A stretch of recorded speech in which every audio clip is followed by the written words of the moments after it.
who's here, if you don't mind, go ahead and share this on Twitter, IG, and all that. But our guest, Coach Staff, is in the building. Coach Staff is in the building. What's up, bro? Nothing much, man. my video, my Still video, coming down. my videos all over the place. I know, man. It's crazy, man. It's so much to to talk about on today. Again, for people who wasn't leaving on Bill's corner when he fought Yes, Hall, Uriel Hall. you're gonna Yes, be yeah, you're gonna be in DK Money's DK corner when Money's. you fight King Canning. Yeah, King Kenny. Yes. Yeah, so you busy, but first thing, man, let's just talk about the video went viral, man. How did you middle of that big brawl, and like how did you know to to record?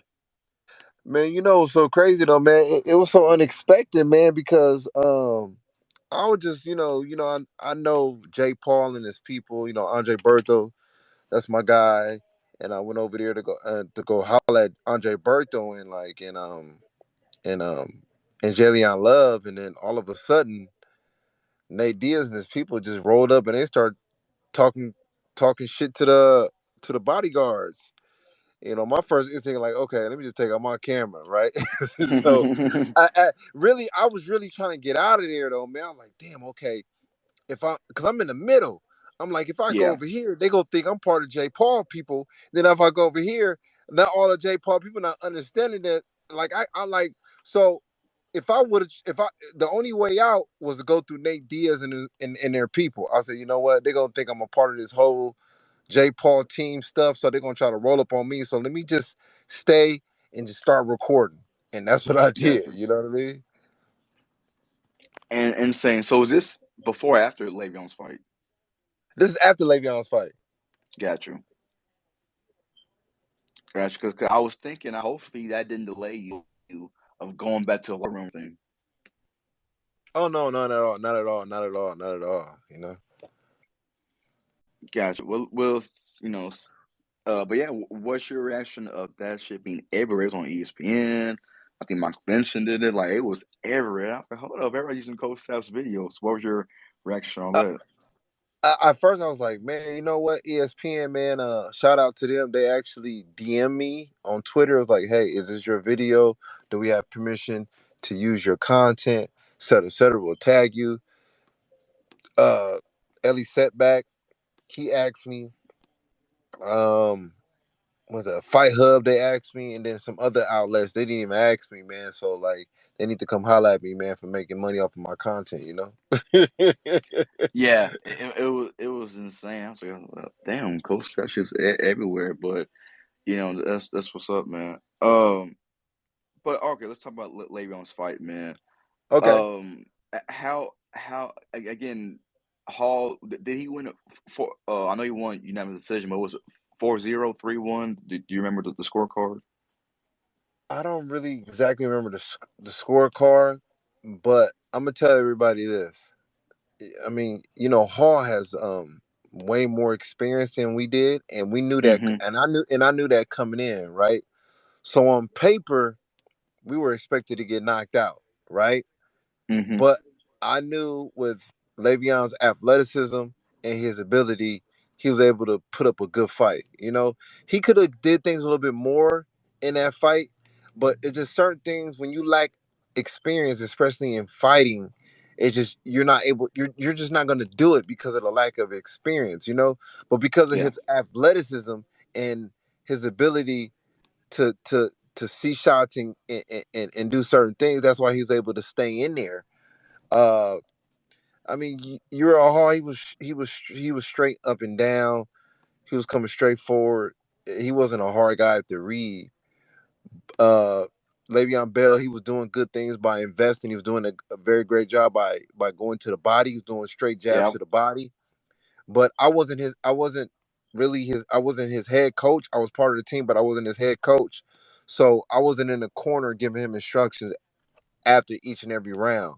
You know, uh, shout out to Vincent and James. They did a good job. I mean, it was a big stage. You got to give them props. But I would have told Le'Veon, if you're going down to the body with the jab, he's coming in a straight line. when a guy comes in a straight line, he's not moving his head. He coming a straight right hand. I mean, up the middle. You know, you hear he's looking for that jab to the body because he's because you're throwing it over and over and over again. So what you do is you throw that jab straight to the body, and he come upstairs with a straight right hand, bam. And he was coming straight, like I said before, he was coming straight forward in a straight line. He wasn't moving his head, so he was very hittable. You know what I mean? And then the high guard that he had, it wasn't a high guard to where he was having his hands close to his glued to his face. He actually had his high guard where his hands were straight out. So Le'Veon could have hooked around that high guard with a hook. He would have hit him with a hook, and no telling what would have happened. Yeah, even Hall in the post fight, he gave Bill a lot of credit. He was like, "Yo, he's good. You know, he's strong. He punches hard." So Yeah, I can tell Le'Veon surprised Hall. of course. They underestimated. They thought we was gonna get knocked out, bro. um, Because because in their mind they like, oh, this guy is green. He only has one fight. He fought a football player. Uriel Hall been fighting his whole life. He fought Anderson Silva. You know, uh, he's been fighting for almost 20, 30 years. How is this guy gonna come in that's only been fighting for a year gonna beat us? So that's the yeah, mentality that they had. That's the mentality that they had. So there we go. And Le'Veon, he's doing well. He's gonna fight again. I actually spoke to him a couple days ago, man. He's a good spirited young man, very humble, very down to earth, and all these trainers was all in his ear. I'm grateful that I had the opportunity to be in his corner, because he could have easily went to go get like a Freddie Roach type of guy or Joe Goosen or a bigger name trainer than me, and he was able to. I mean, he was willing to keep me around, man. So you got to I give him a lot of props and respect. absolutely, man. In the long term, I think this is a good thing because the worst thing when you're a fighter is you want to protect that zero. You want to protect the undefeated record. With Bell losing someone Well, can I? go ahead. Sorry to cut you off. Sorry to cut you off. That's the mystique that all these fighters are betraying. Like, oh, you gotta be undefeated. No, man. If you go back in the days, bro, Sugar Ray Leonard wasn't undefeated. Marvelous Hagler wasn't undefeated. Hitman Hearns wasn't undefeated. Man, a loss doesn't mean anything, man. A loss is really a win, man, because you learn. You have to Yeah, understand.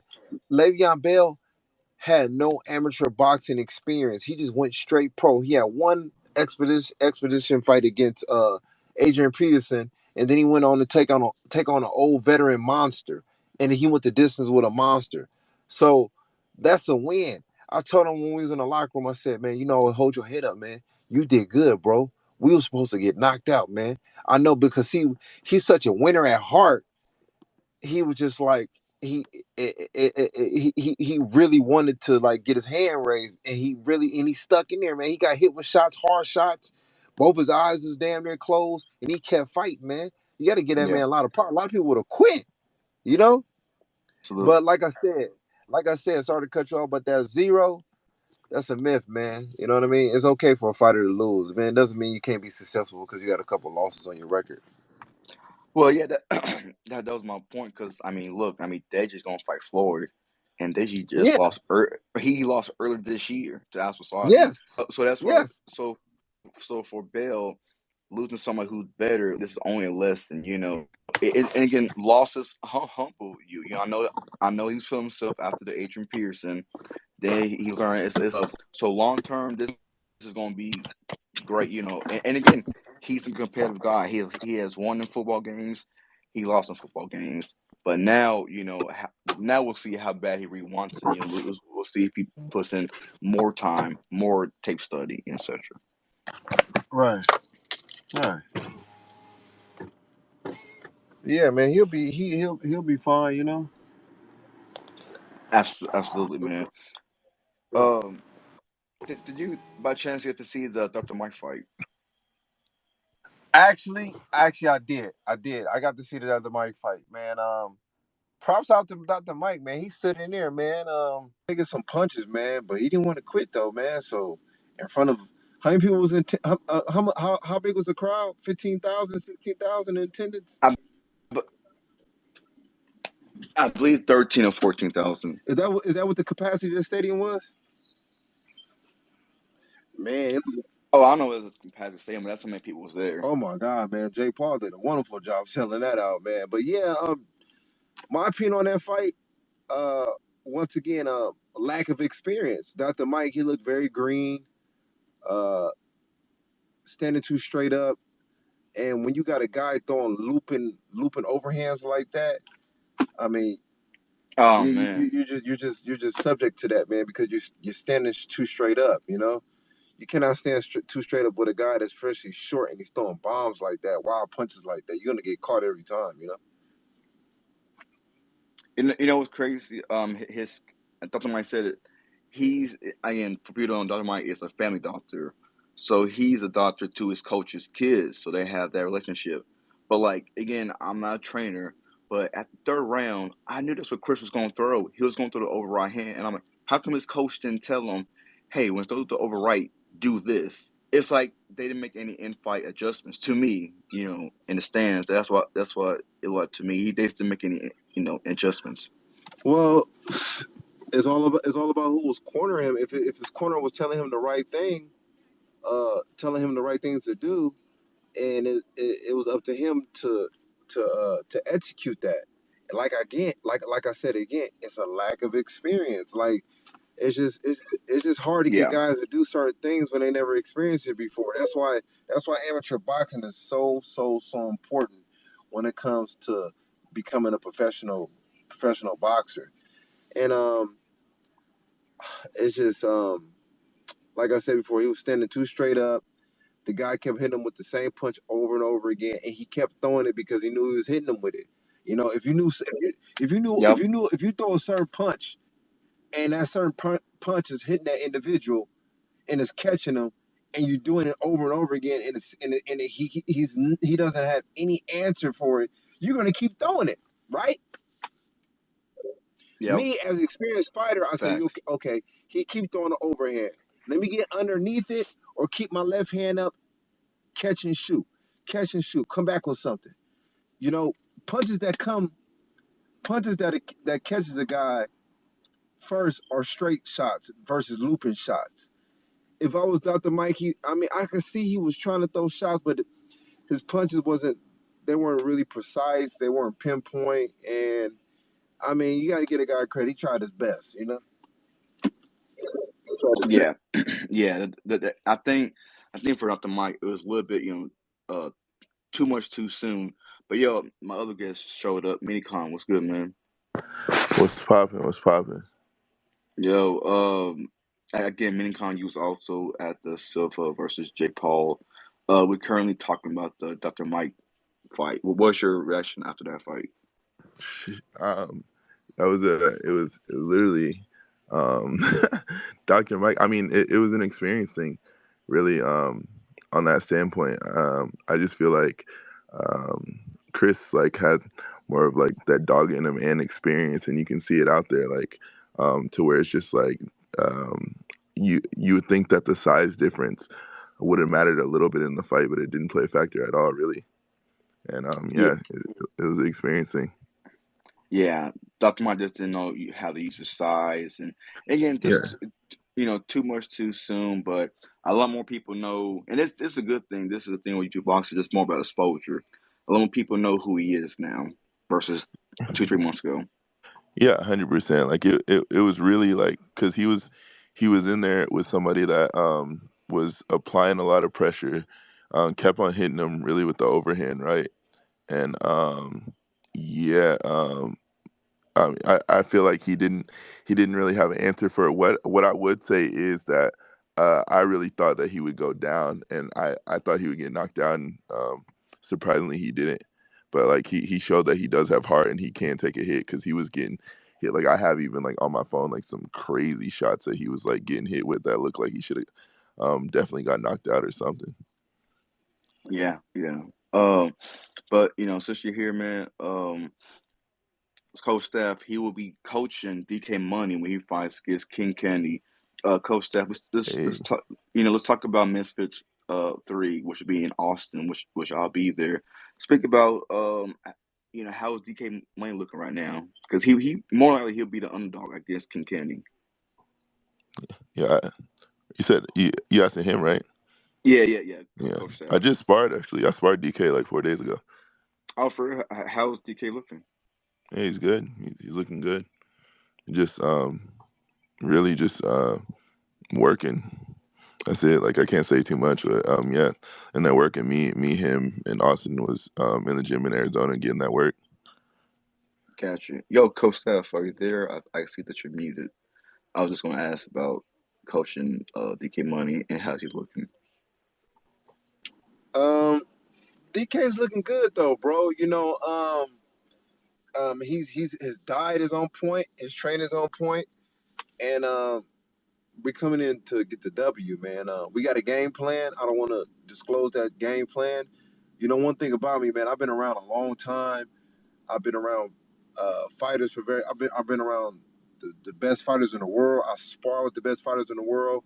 I've boxed the top amateurs in the world. I've been an amateur boxer myself. I was a pro. I was a professional. So I have the experience and I have the knowledge and the education behind me.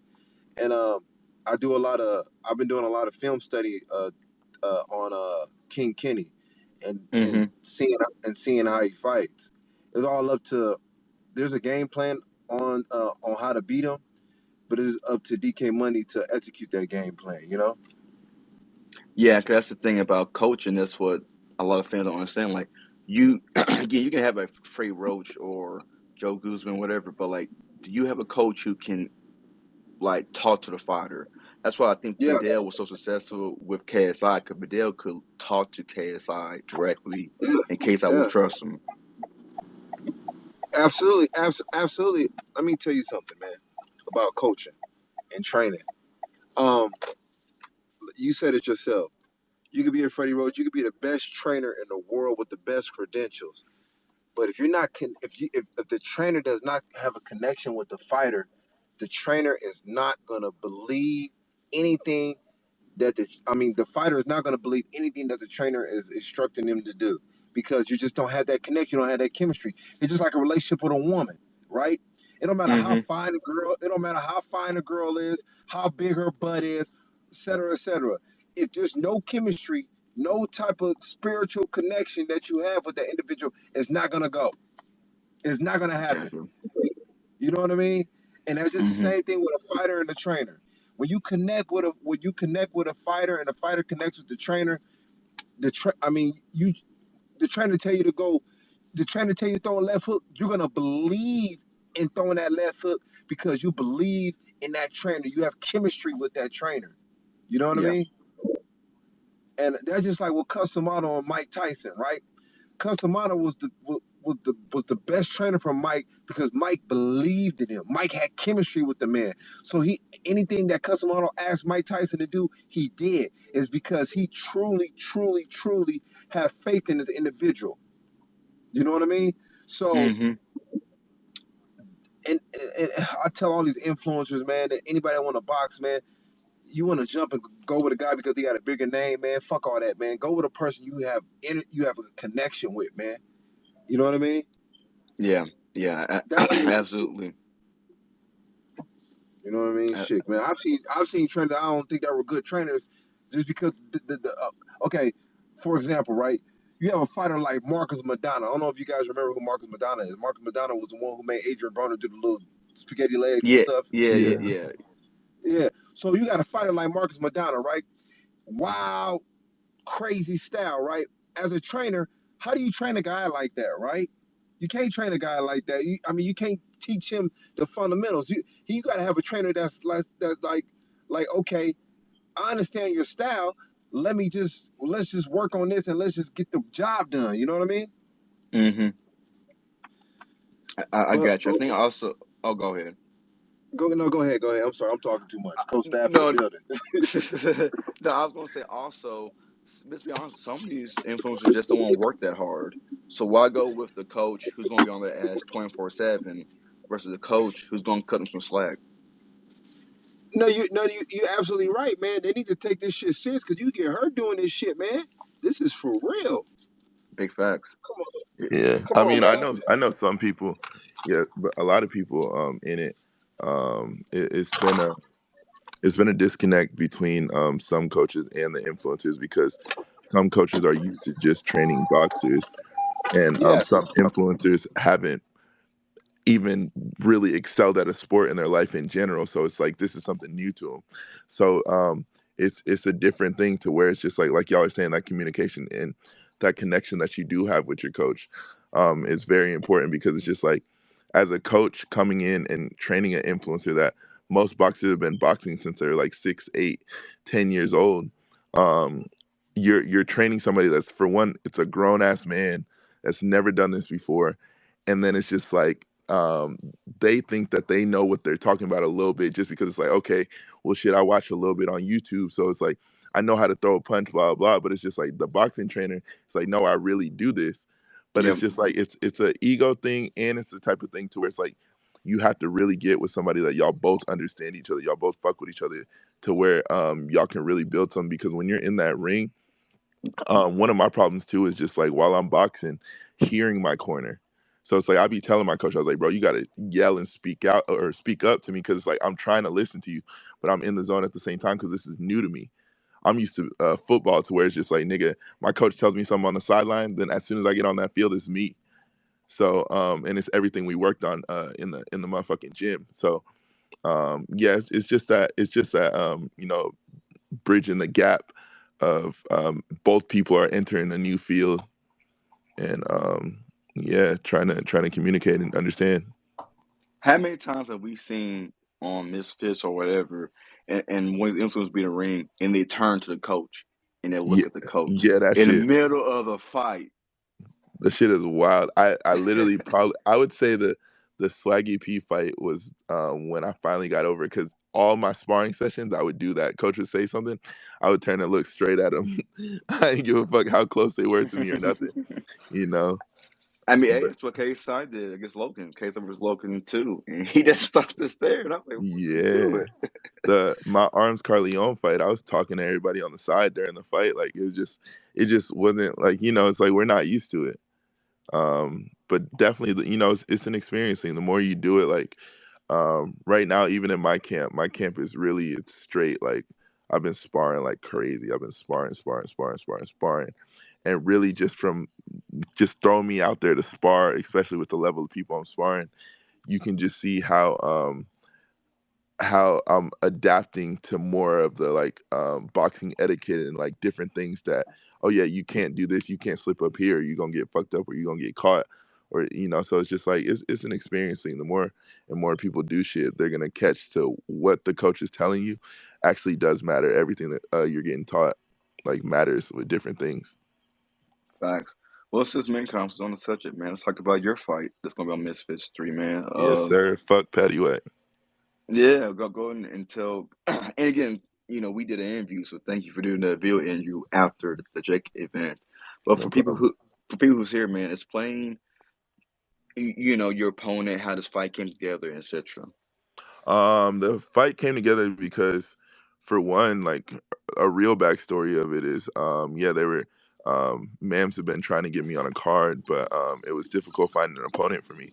So then, ironically, we were thinking of me fighting Swaggy P, and this is before like the real Swaggy P fight even happening. So it's like I'm preparing and thinking that I might fight Swaggy P. He just has to accept it, and then randomly, the Nick Paddywhack, me and him have been beefing for a minute. We used to be real good friends, but then we started beefing. Then he commented something crazy under one of my videos, bro. And when he commented that under my video, I texted Mams. I said, "Hey, yo, like scratch the other Nick." I was like, "Put him down." And I was like, "Send him a contract right now." And he sends him a contract, and it was up right there. And I was like, "Make sure he signs it before my Swaggy P fight, cause he's a bitch, and like he just a bitch. I don't know." And he would back out. So yeah, that's what happened. And then um yeah, we it's happening. Like it's up, and this week y'all about to see me talking a lot of shit, doing a lot of more promo. I just had to get the Paul fight out of the way, and then now that I'm back home, I'm gonna be able to like make my videos and shit like that for the fight. That's lit. That's lit. That's lit, bro. I Appreciate mean, that. I mean, as you know, man, bad bad blood that equals interest in fights. So I'm looking forward to it. It's gonna be like it's gonna be crazy. I'm telling you, like it's surprised me how calm that me and him has both been, but people don't understand like we really like truly hate each other. And my biggest thing and my biggest challenge in the ring is gonna be keeping my head on right and not letting my anger take over the It's fight. crazy. Oh yeah, Yeah, because he absolutely, said absolutely. Because once you lose your cool, man, everything that you worked on, everything that you practice on in training, it goes out the window because your emotions is overwhelming your body. Yeah, yeah. It happened to me during sparring yesterday. I got mad for a second, started teeing up, but yeah. So it's just like I just gotta, be level headed. But I feel like I'm capable to do it. So I just can't wait till fight week. Yeah, so all the promo, all the media, all that shit. Like I'm really ready to see that nigga in person. 'Cause ain't no running no more. he said that you guys are gonna fight 3 times before the fight, and even Don't after the listen to fight. anything that dude says, bro. He's all cap. He's all cap. He had my location, bro. I shared my location when we started beefing. I shared my location. He knew everywhere I was for a year straight. Didn't do shit. Never pulled up on me. Like he knows how. Like it's just he don't want none of that. So it's good that it's dope that we get to settle it a clean way. We get in the boxing ring. I get to make him a little money to get his ass beat. And yeah, like it's the best way to do it because it's better than us hurting each other. Out And in like, public. yeah, because trust me, he can easily get touched. Facts. Yeah, so So, question: when is the promotion of this? Cause we haven't has any promo been on this Misfits card? Has anybody been like any promo out on it yet? I'm confused too because I thought that we should have been shedding out because I was supposed to have a face to face with them before my card even got announced, but I really didn't even have like a personal card, so it's like my face to face got pushed because I got stuck in the airport. So I don't know when is all that rolling out. But yeah, they've only had one face to face. I don't even know if it was an official one, and that was the Waleed Sharks for and And Dean. yeah, did was that an official one? Like, is that Yeah. Hmm. okay? Yeah, so who's that? That's who's hosting. Like, Wade's not doing this one. As of right now, Yeah, I don't know what they doing, but yeah, we need to start talking shit. We need to start pushing the promo because I'm trying to like the Austin Stadium's nice and trying to pack that bitch basically. How many does it? How many seats is it? I think I'm guessing 14,000. I don't know. Hold on, let me see. Woody Center. Because they might I, only like open like a little bit of it, not the whole thing. Because I Okay. know like yeah, that's where like fucking like Kendrick Lamar and like Travis do their shows and shit. Like it's a brand new stadium. Oh wow, that's lit. Yeah, it's like nice. Yeah, it's 15,000. 15,000. Yeah. Oh wow. So that's bigger than the stadium that Jake fought out of. Um. no, no, Yeah, I don't think so. Jake no. Stadium. Got you. Wait, how many people was at the Jake Paul fight? Like 13, 14,000 people. Okay, but it wasn't like completely like filled to the very top. That's why. Yeah. Okay, got you. Man, if you guys can outsell Jake Paul's fight, man, that'd be super lit. That'd be lit. I would love it, but with how the promo's going, and it's like No. we don't have KSI on the card. It's gonna be tough, but we just literally got to push it out. That's the biggest thing is people got to push it out, and I haven't seen any videos being put out. Anybody really talking shit back and forth. That's why I said I'm gonna really go hard this week. I'm a little under the weather, Yeah, and I've been man. I'm traveling. like Yeah, I'm like one of the only trainers that be trolling, man. yeah, They be yeah. calling me the influencer boxing coach, man. I'm just like, man, I love you having fun with this, you know? Yeah, you got to troll. You got to do everything. So, hey, this week is up. Like, I'm ready to start like doing my content. I got to do shit for promo and for brands anyway. So it's just like yeah, I'm about to start shedding things out as soon as Monday hits. Oh Got yeah. you. Are Uh, you uh, are you in are you in Arizona too?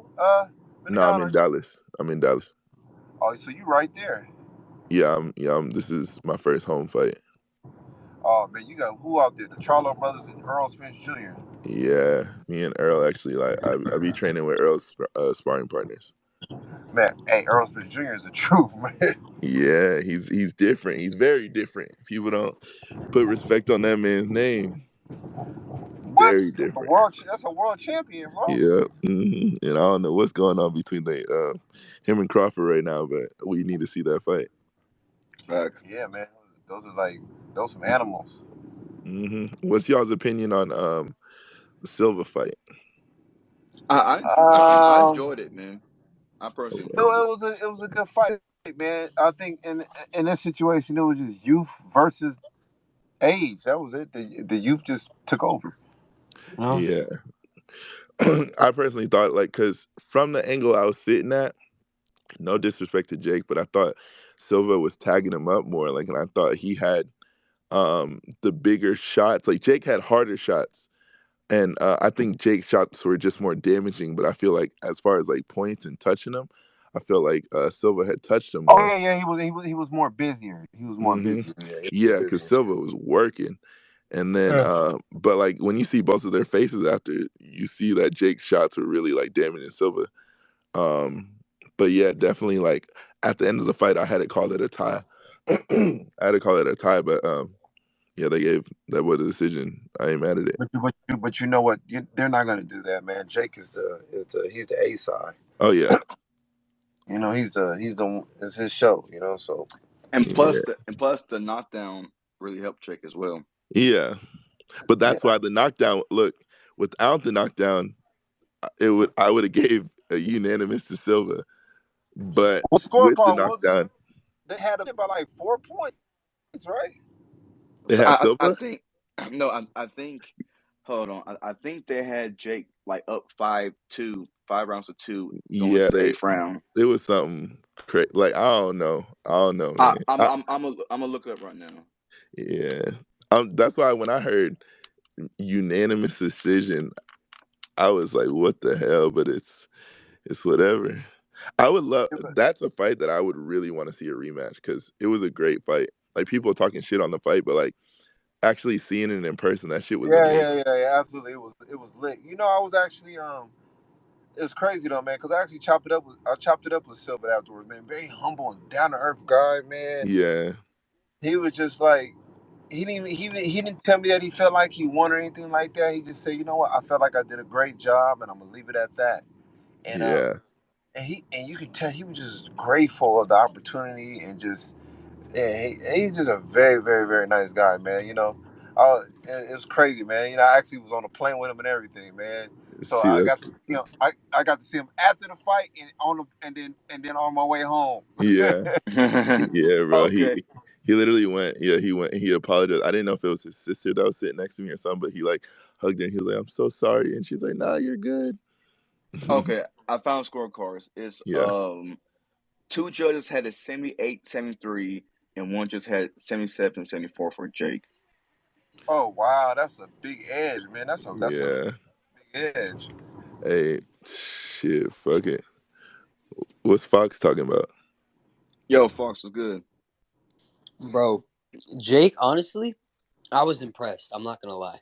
I, Like I want a yeah, dog, but he actually did well. he very Oh, well. of Like, course. Oh yeah, we're not saying he didn't do well. Of course he did well. You Oh know. no, I know that. I know that. I'm just yeah. saying, like, I don't know. I saw a bunch of people online like trying to discredit Jake.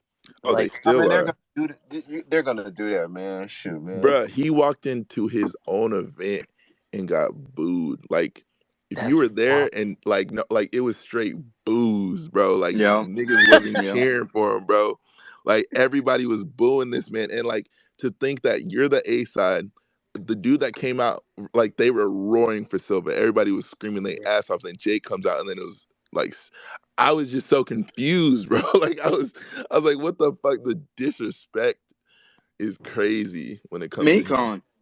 Jake got booed in his hometown when he fought Woodley the first time. Yeah, That That is crazy. that was in Cleveland. Like Jake is the bad guy, and that's why. again, I understand it. It's again people paying to see him lose.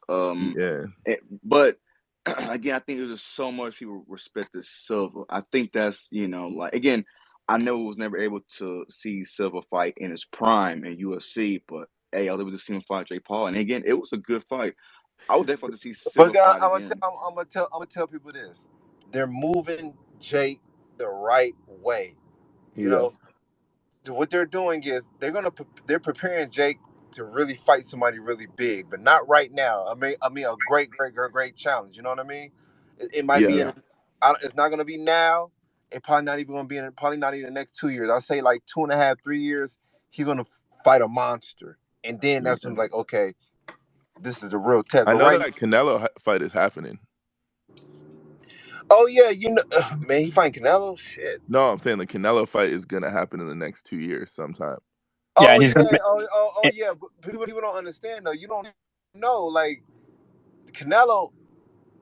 As a fighter in all his life, man. Sometimes fighters go on a decline at a certain point. We just don't know when.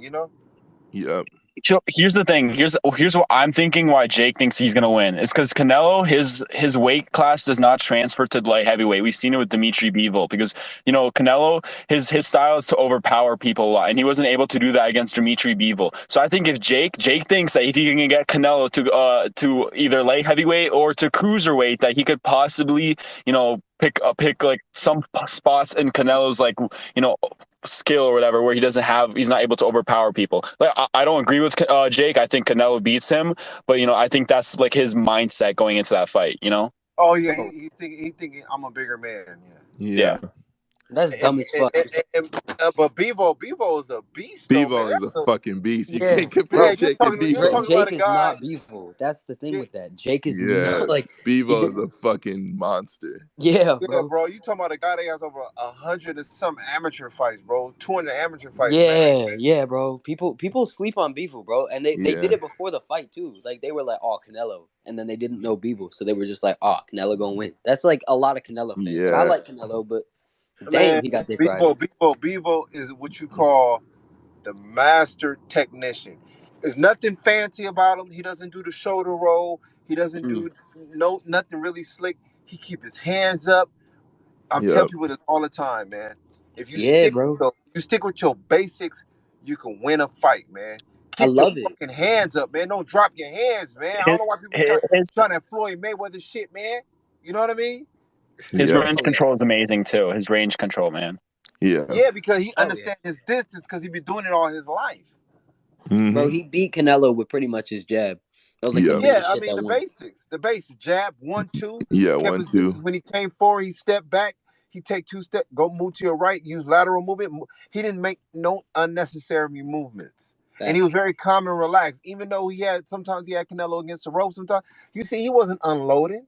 He said, okay, he's playing possum because Canelo plays possum a lot. You know, Yeah. Yeah, so he yeah. said like, okay, let me just touch him, get points, and unload 2 or 3 hard shots every now and then. You know the thing though is even though he don't really get like he's not really like a knockout artist and all that. He's very technical. I still get entertained when I watch his fights more than a lot of other guys. Like Yeah, there's because something you know about it. why? You know why though? Because when he does punches, he punches with attention, with bad Yeah. Yeah, attention, with authority, man. Man, what are you from Russia? Where are you from? Yeah. Russia. Kazakhstan I think. or what motherfucking country? Yeah, he's Yeah. Russian. He's Russian. Yeah. He's Russian. He's a Man, I'm dog. telling you, man. I've been to Russia, man. Shoot. Yeah, dude, us Slavs, dude, we're built different. I'm telling you. I'm just telling you guys. Hey, look, I was in Russia. I went to Russia early this year. They thought I was crazy. you are crazy, bro. The fuck you Hey, doing look. in Russia? Hey, we went to. Hey, look. We went to. I was in. What's that country? Belarus. I was in Moscow first, and then we drove over to Belarus to cross the border. Damn. Yeah, man, I trained Malik Scott, the one who trained Deontay Wilder. We fought over there. Mm, Yeah, yeah, I need some Russian hoes. yeah. No cap. Bro, they No gonna kill cap. you though. That's the issue with I them. don't No, hey, care. no. Hey, man, I'm gonna tell you the truth, man. Russia was the most. Moscow was the most beautiful country I think I've ever been to in my life, bro. Oh, I The, bet. I'm talking about streets was clean, like the people were hospitality. I mean, they were. I mean, it was just not. I mean, shit, man. It was just. Man, I got treated like I was what's it called for Coming to America, Eddie Murphy. Yeah. But Yeah, but like you're the a thing king. about Russia is if you like, I don't know how much you spoke with the locals, bro, but they just say some outrageous shit. Like they don't hold back on what they say, bro. Like if they just insult each other and they don't hold back. You know, it's Yeah, hilarious. they're blunt as Man, hell, basically. bro, I'm gonna tell you what's beautiful. Red Square is beautiful, bro. The red square, what is that? Like the red light district? No, it's like a place you go to. You know, the Red Square it's a place you go to, and there's a bunch of red bricks, and like it's like everybody's going out there hanging out, having fun, eating, drinking. It's like an open space. It's lit though, bro. Yeah, I need The only me. thing is just cold there. I'm gonna go. Like I'm gonna take time to travel after '03, and Yeah, man, you got. yeah, Yeah, man. I'm probably take 2 weeks off, and then like 2 weeks off of boxing, and then get back to it. Yo, can we talk about Foxy G potentially fighting NNA Productions? Let's talk about that. This Oh dude this shit. dude potentially making his debut fight. Man, Fox When want to fight my guy Stromedy, man. What you want to do? Fox, Fox when he turned Nah, bro. 18. Hey, bro, I did not know this Stromedy was like how much Stromedy weigh though? Man, Like Shomedy's. I gotta say, I don't know what Stromedy weighs right now, but Shomedy's Andrew, around do six. you train Stromedy? Yeah, I do. Wait, who are the fighters that you train? So you train Stromedy and who else? You train Le'Veon Bell, right? I've worked with Le'Veon Bell. I work with everybody you can name, bro. You talking about as far as like right now, or just overall? I guess like people either like long term, not like for like 3 months. You know, like who have you been Oh, working with? gotcha. I work with Le'Veon Bell. I work with DK Money, and I work with a couple other. I have a couple other professionals. They're not Wait, influencer fighters. were you in Chase's corner? I know I trained Chase, but Oh, he dismissed me like the 2 days before the fight. oh, okay. Yeah, yeah. But I mean I was his primary trainer for a long time though. Yeah, okay. Had you have any beef with people you've trained or no? go. For me, I'm not Yeah, gonna say like I had any beef, but I've had like situations where I'm like, man, you know what I mean? Like, not no real yeah. beef, but like, you know what, man, you know what? You, We kind you've of never not. you've Go never ahead. kicked anyone out. Like you've never been like, I'm not gonna train you. You're not like listening to me or something to any people. Because like honestly, like it's hard for me to imagine an influencer game. There are people who are like overly conceited that just won't listen to you. You know what I'm saying? I mean, I've had situations to where, uh, like certain influencers that I used to work with, I don't understand like why they probably unfollow me. Like Bryce Hall, I'm like, bro, this dude, look, he went out his like, we take unfollowing it like as a fuck you. I take it as a fuck you. I don't know about y'all. If we cool and you unfollow me, but it's the Facts. way you do, it's the way you do it, right? Let me tell you how Bryce did it. He blocked me, then unblocked me. So He that means he silent didn't even want unfollowed me you. following him. You know what I mean? Hold That's on. wild. Hey, hey, and Oh shit. Bryce is my guy though, so I don't know why he did. I don't know why he did that. And, I try to reach out to him and like, man, we cool. I love the kid though, man, cause like him and Ted and all those guys, they're like my little brothers. So I don't take nothing really too personal when it comes to those guys because they are younger. You do a lot of crazy shit when you're young, man. In your 20s, man, that's like the scariest part of your life, man. You do the most dumbest Yep. shit, man. You know what I mean? So like like that time when like Taylor came to my gym and like ran up on DK Money and all that stuff.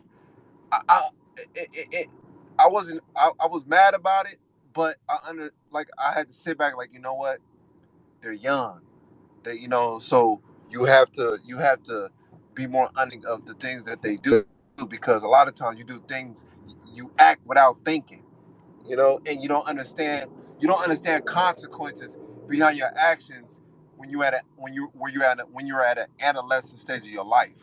What You what Yep. get what is the biggest thing? What is like the biggest thing you've had to change, or like you had to like understand in an influencer boxing sphere? Like, is there things like that you're still not used to? Like, because obviously it's like I don't know how long you've been in this game, but like it's obviously way different than traditional boxing and like the way people Yeah, yeah, act. yeah, absolutely. One thing I have to like keep my cool at is like being switched up on. Like when Chase and them switched up on me last minute and things like that, and Taylor Holder and Bryce, they switched up on me last minute and went with Ryan Garcia, things like that, like clout move. clout move things and not more so like being loyal like traditional boxing. Um, it, at first it was a hard pill to swallow, but I had to come to understand that hey, this is just the game, and this is the way these influencers do it. You know, don't when you a lot of times in life when you have high expectations on things and it doesn't go your way because of your high expectations, do you tend to be hurt the most when you have those high expectations of a situation. So I just learned like you know what, these are influencers. There's no real loyalty to this shit, you know, and I'm gonna let the whole world know right now. I feel like There you go. it's definitely person by person though, because it's even like I was loyal to my coach even when like my first coach, even in my head I knew that like I really like we were talking about the communication thing earlier, like it's like Well. Guess what that. though? In urban terms, you're a real nigga. Sorry to say that, you Yeah, guys, but that's I'm just saying yeah. that's this like you don't have a You lot of cool. people You like cool. that, you know. Yeah, and it was that, and like my loyalties was always there, and like it was I didn't it's crazy because I didn't feel like my coach was in it as much as I was, and I hate that feeling to where it's just like Oh, I'm showing up, I'm doing because oh, a lot of things that do people don't understand is just like as influencers we got to the place that we got to because we were so dedicated to whatever the fuck we were doing, and we put our head down and we worked for like what we got. People think that a lot of this shit was handed to us. A lot of the the LA hell no, niggas I that know, bro. yeah, a lot of the LA niggas that they bit off of each other's followers, like that's a different story. But there's a lot of influencers that got it out the mud on their own basically and got the following on their own. So it's like it took a lot of work. So with boxing, I think a lot of those influencers that they did put in the work to get their following, a lot of those same people are putting in a lot more dedication than people expected into boxing. And there's a Oh lot of yeah, niggas that's why that you got like to respect Jay are Paul. taking this. You got to respect Jay Paul Hmm. because Jay Paul is really doing this shit. He's really training every day. He's eating right. He's not Yeah. partying like he used to. He's not when he was in LA. Like he's surrounding himself with real professionals. He got BJ Flores as his trainer. He's working with Jalen Love. He had Chad Dawson as a sparring partner. Chad Dawson was a cold ass fighter when he was active. You know what I mean? So when you got these type of guys, this type of pedigree behind you, man, come on, man, you ain't got man, and he wants it, and he's hungry, and he has the heart to do it. That's a dangerous individual, man. You know? Oh yeah, different, Yeah, yeah, different. yeah. So, Him and Logan's on that. Logan's on that mindset too. I mean, I really think that I don't care what anybody says. Jake is a hungrier person than Logan. Logan, I'm not saying that Logan's had shit handed to him, but like he's definitely had shit handed to him more than Jake has. And in the end all, like if you were to say like where Logan was and where Jake was when it came to the like Floyd Mayweather fight time when it was Mayweather versus Logan, definitely Logan I feel like at that time was a bigger name, and you saw that crossover when Jake started talking all that shit to where he crossed over to his next fight to where he was that prominent person to he kind of like overshadowed Logan a little bit like in the fight game. So yeah, it's definitely that hunger, bro. Like it's he had that grind like from his influencer shit to the boxing, and that's why he's as successful as he is right now. 100%, man. I agree with you, brother. Yeah. All I right, agree guys. with you. Let's talk about the next big fight coming up. The press conference was just today. The Deji versus Floyd Mayweather event. What you guys thoughts on that? Deji winning, bro. I got Man, bro, you hey. Deji in two. Hey, bro. watch, Hey, hey, hey. I'm gonna tell you something, man. Floyd Mayweather could be 65 years old, man. Deji ain't beat, man. Do you know who Floyd bro. Mayweather fought? Who's been in the ring with, bro? He's been in the Yeah, ring but with the bro, best. listen. Deji beat Fuzi though.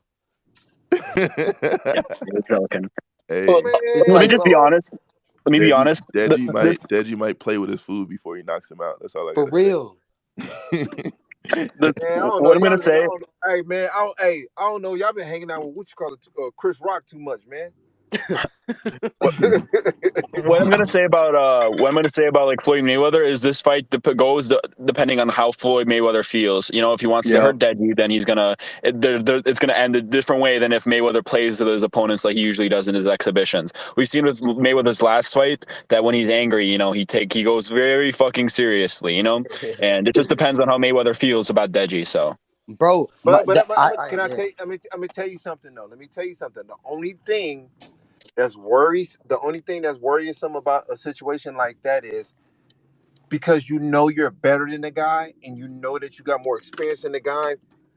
A lot of times you do not perform at your best when you're like that because Yeah. psychologically you get so lackadaisical and you get comfortable in there and you can fuck around and get clipped Floyd just hasn't because. sparred in years. Bro, You you said know what what now? it is? Yeah, Floyd hasn't sparred in years, so he can say what he wants, but he's taking all these exhibitions lightly. Oh well, bro.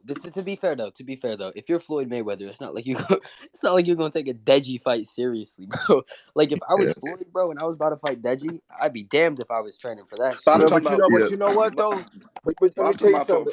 for the Let me, past like 2 3 years. Even Logan fight he didn't spar. Floyd hasn't sparred in years.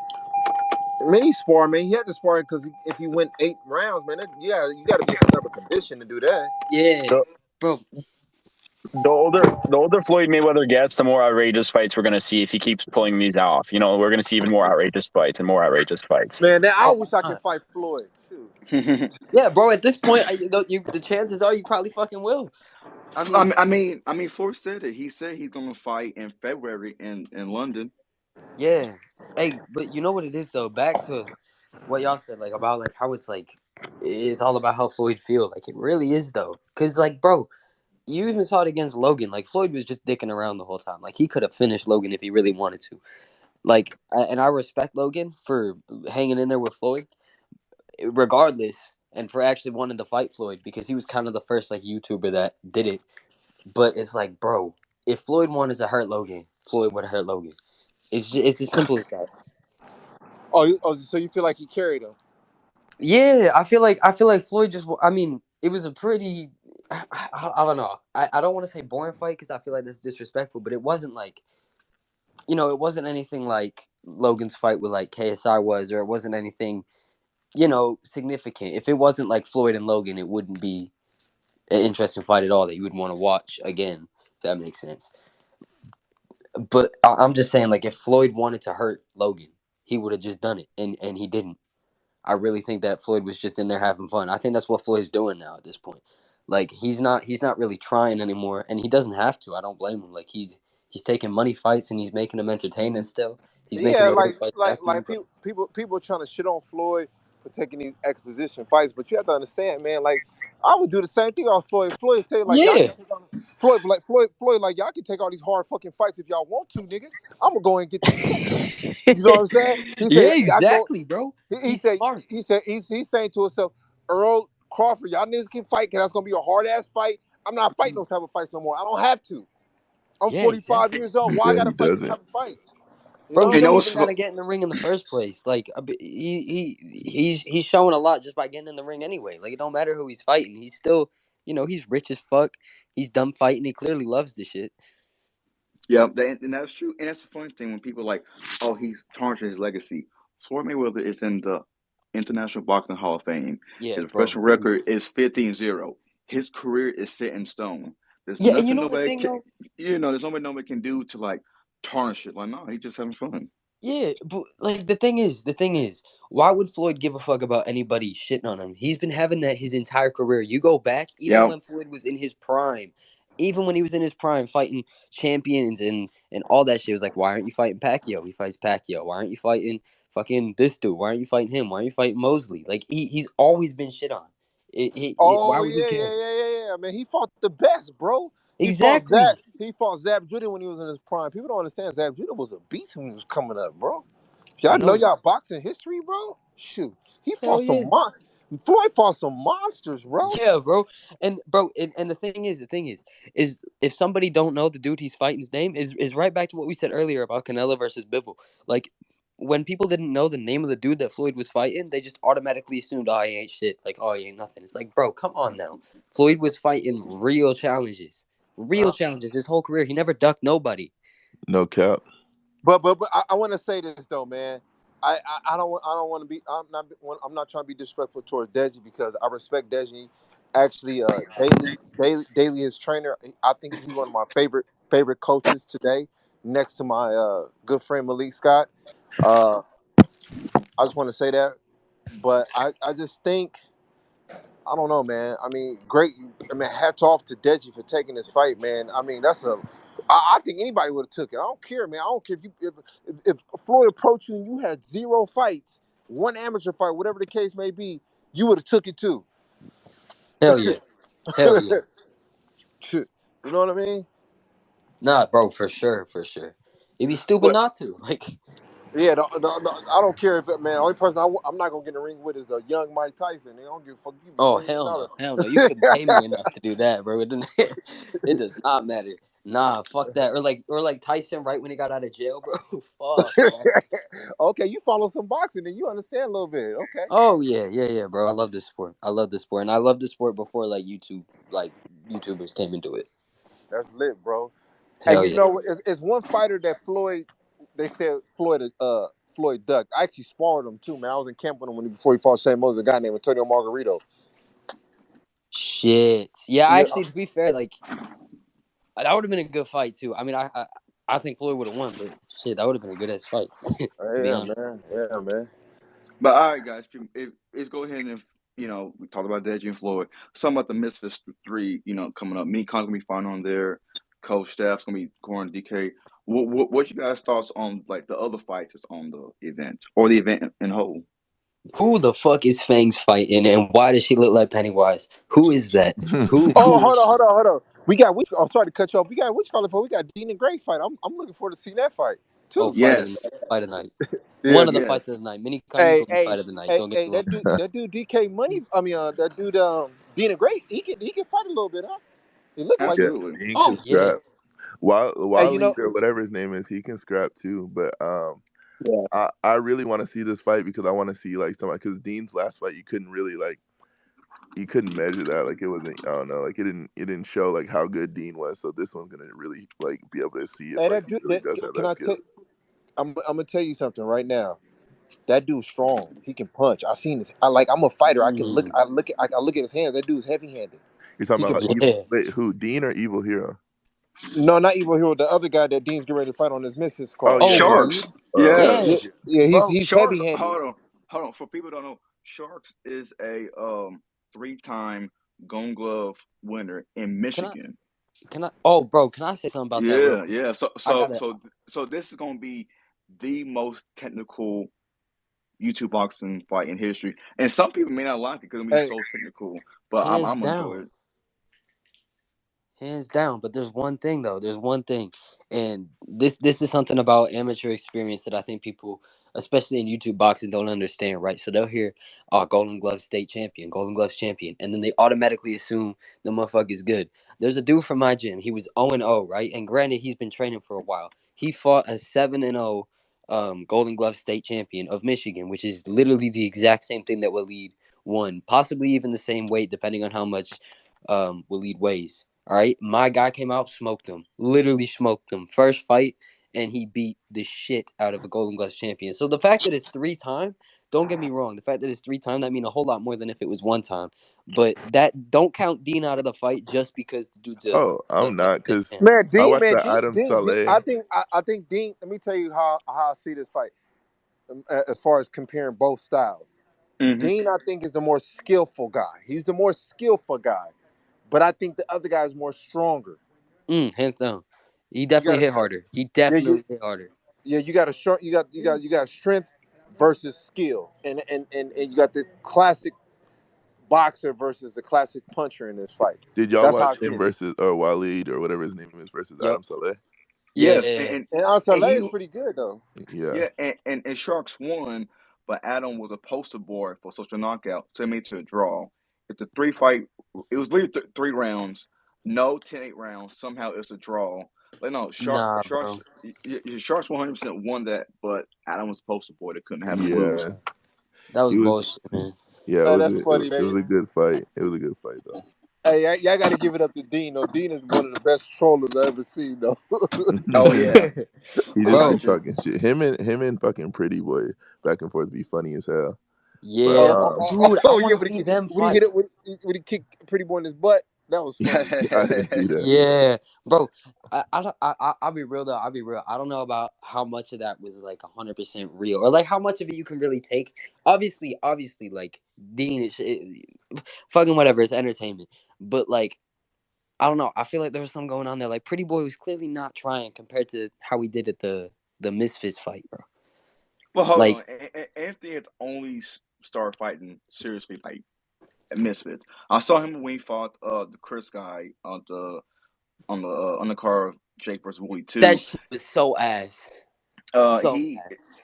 It's funny because that fight wasn't televised, and people like who won? And I'm like, well, Chris won, but I thought Anthony won more rounds. But the way he fought then versus now is different. So Anthony, in my opinion, just taking it more seriously. I Well, want to see. I want to see Josh fight. I'm so mad that I didn't get to spar that man because me and Josh Bruckner was supposed to spar because he randomly DM'd me out of nowhere and he's like, "Oh, you in Oh yeah. AZ?" Hold up, hold up. I gotta say this. What do you guys take on that fight between him and Chase? Honestly. Um, that's gonna be a good fight. It's Chase versus Josh Bruckner. I don't. Josh is too technical. Yeah. You know what? I agree with you on that. I'm gonna tell you this. I'm not telling you this because I worked with Chase before. He may look unorthodox. He may look kind of like his punches may not seem the most precise, but Chase is strong as hell. He's like the type of strength he got, bro. He got like that. 6'5". You said what Yeah, now? he's so yeah. Chase is gonna be the bigger guy. He's 6'5". Was that 220 or something? 230. No, Yeah, he hits extremely hard. If he's in the gym right now and he's working the way he should be working, man. I mean, anything can happen in a fight. He punches hard, but I believe yeah. the other guy is more experienced though. He is more experienced. That's why I wanted to spar him because because I wanted to be able to spar somebody out there where I can go 100%. And him, I was gonna really like measure against him, like I don't know, like how good I've gotten.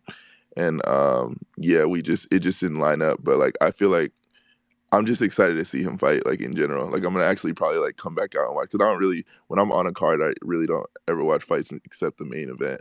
But that one I'm gonna actually watch. Big facts. Big facts.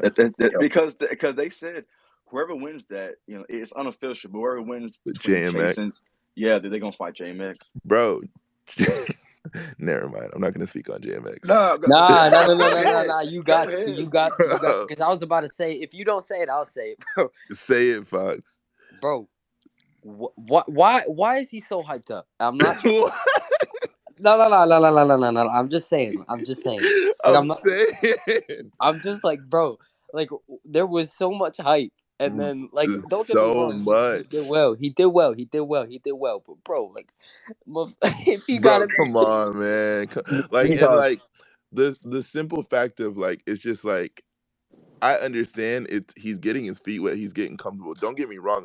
Like he can fight. He's just not what like living up to the hype. Like it's just like don't hype a nigga up like that if he's not that nigga, bro. Like please, like because people are in my comments talking crazy to me, and I'm just like, bro, no. Because if I would have fought the if I would have been in Ginty's spot that night, JMX would not have won that fucking fight. oh Like if that's who hell I was fucking no, fighting against, y'all got me fucked up.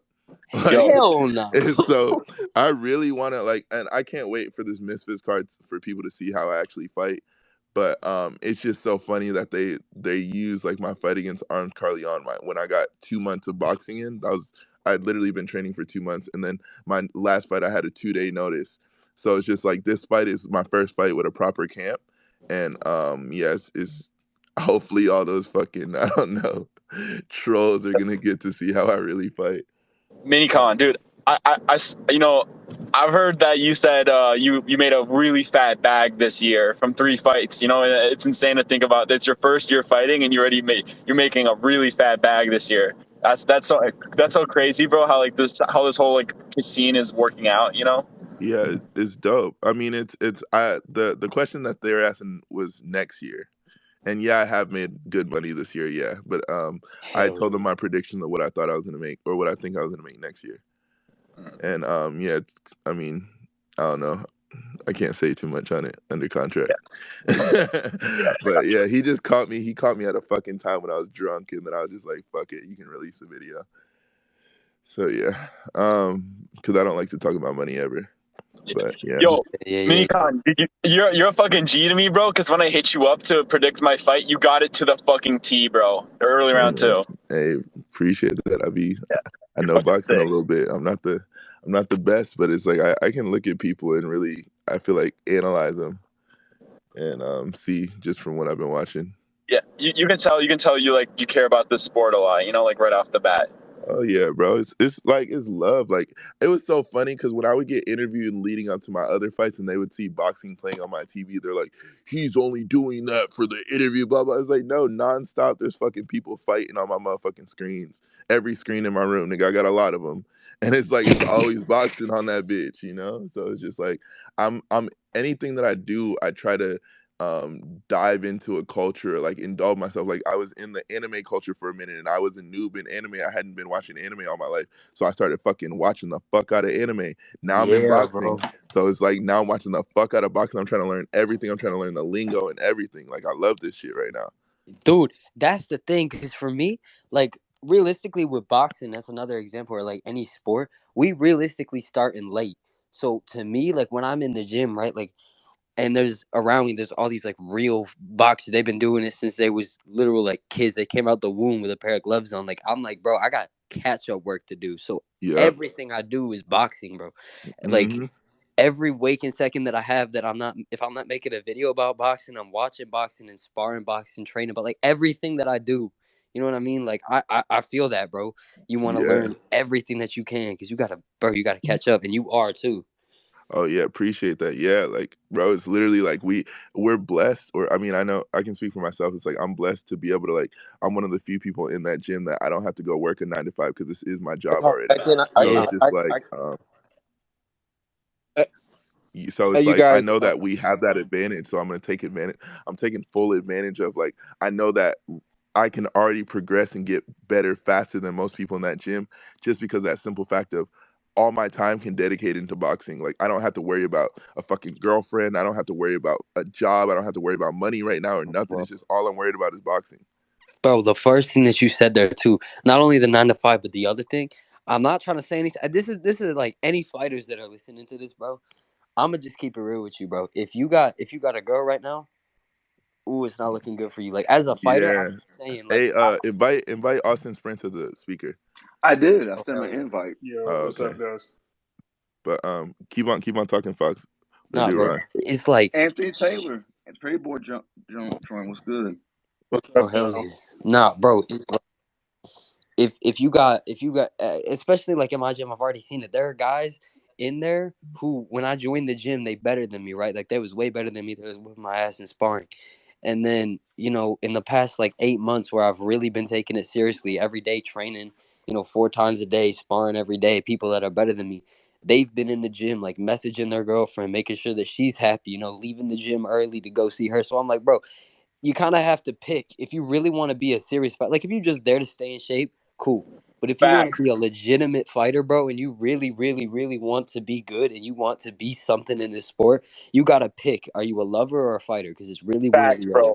Dude, the best thing that happened to me this year is my girlfriend breaking up with me. Like legit, my boxing Facts, became amazing after that. Like amazing. I bro. fucking leveled Bro, up. because when you hitting that fucking bet, you a bitch, bitch, bitch, leaving me. I'll fucking show you, knock out somebody. No, but what I was gonna say is Minicon, bro. With Fox the G, me, and like a few other people, bro. Like you guys are. I can't wait for y'all to see how the small creator scene is coming up, bro. Because legit, all these small creators, bro. There's like some deadly motherfuckers. Some people who know how to fucking promote, and like soon enough, there's gonna be ways where like the small creators are gonna be highlighted, Yeah, it's bro. gonna And clash.